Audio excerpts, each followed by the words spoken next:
ఇప్పుడు మన దగ్గర కలెక్టర్, కమాండర్, కెప్టెన్ అనే పోస్టులు ఉంటే రాజుల కాలంలో సేనాధిపతి, వజీర్, మహామంత్రి అంటూ పవర్ లెవెల్స్ ఉండేవి. అప్పుడు ర్యాంక్ కాదు, యుద్ధంలో సైనిక గుంపును బట్టి బ్యాచ్ ఇచ్చేవారు. మొదట సైనికుడు, యుద్ధానికి మొదటి అడుగు.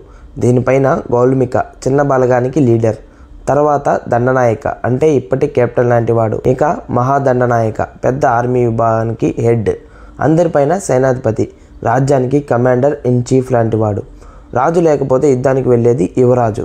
అతనే సింహాసనం కోసం సిద్ధమయ్యే వారసుడు.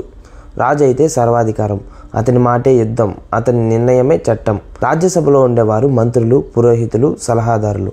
వీళ్ళే రాజ్యం నడిపే మెదడు లాంటి వారు. వజీర్, దివాన్ అంటే ఇవాళ ప్రైమ్ మినిస్టర్ లాంటి వారు.